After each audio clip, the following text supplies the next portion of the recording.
रूस यूक्रेन युद्ध का आज 13वां दिन। यूक्रेन पर रूस का चौतरफा हमला जारी। यूक्रेन का दावा, रूस ने कीव के ब्रेड फैक्ट्री पर हमला किया। हमले में 13 नागरिकों की मौत। नॉर्थ यूक्रेन के जाइटोमिर में एक ऑयल डिपो को निशाना बनाकर हमला किया गया।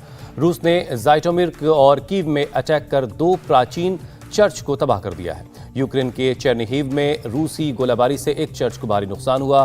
कीव में इमरजेंसी सायरन की सुनी गई आवाजें। लोगों को सुरक्षित जगहों पर जाने के लिए कहा गया। यूक्रेन के कई रिहायशी इलाकों में रूसी सेना का हमला।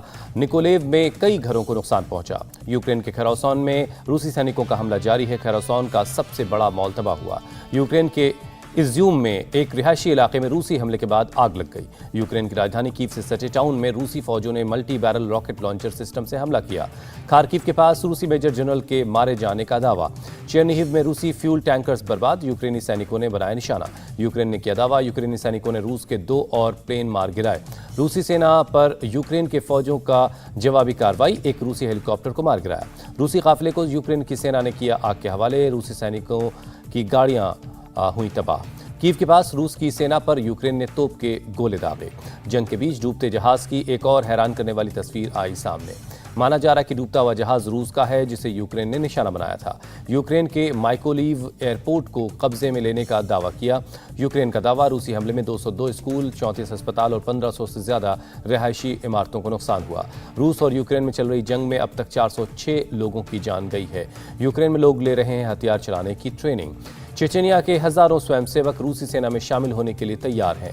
यूक्रेन की तरफ से लड़ाई में शामिल होंगे बेलारूस के वॉलंटियर्स। रूस के साथ जंग में सेना की मदद के लिए 1,40,000 यूक्रेनी लौटे स्वदेश। यूक्रेन के राष्ट्रपति जेलेंस्की ने दुनिया भर के शांति मिशन में शामिल सैनिकों को वापस बुलाया। यूक्रेन की सेना को पूरी तरह से खत्म कर दिया जाएगा, रूस का दावा। अमेरिका ने रूस को घेरने की तैयारी की। यूएस ने अपने B-2 स्टील्थ बॉम्बर विमान को रोमानिया भेजा। जंग के बीच यूक्रेन से लोगों का पलायन जारी है। यूक्रेन का सिर्फ एक शहर इरपिन हो रहा है खाली। 2 घंटे में 2000 लोगों ने छोड़ दिया शहर। यूक्रेन के राष्ट्रपति जेलेंस्की ने जारी किया नया वीडियो, कहा मैं कीव में ही हूं, भागा नहीं हूं।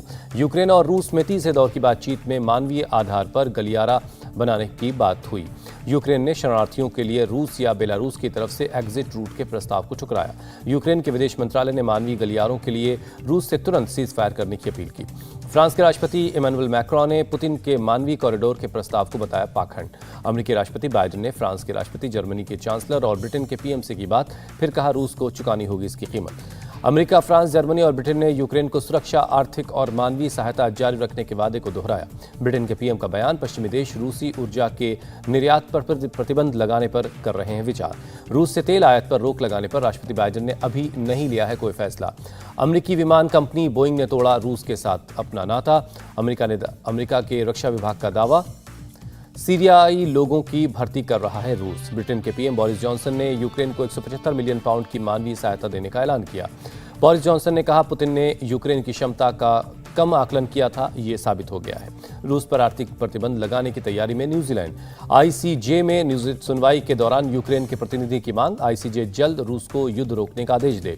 यूक्रेन के प्रतिनिधि ने राष्ट्रपति पुतिन को झूठा बताया, कहा रूस की क्रूरता को दुनिया देख रही है। ऑपरेशन गंगा के तहत आज 2 विमानों से मुंबई लौटेंगे 400 भारतीय नागरिक। ऑपरेशन गंगा के तहत अब तक 20,000 से ज्यादा भारतीय यूक्रेन से निकाले गए। संयुक्त राष्ट्र सुरक्षा परिषद में भारत ने यूक्रेन में फंसे सभी नागरिकों को सुरक्षित रास्ता देने की मांग की। भारत ने दवा और पानी के टैंक समेत कई जरूरी सामान यूक्रेन और आसपास के देशों में भेजे। इंडिया टीवी हर वक्त हर जगह डाउनलोड करने के लिए सर्च करें India TV news Google play store या ऐप स्टोर पर।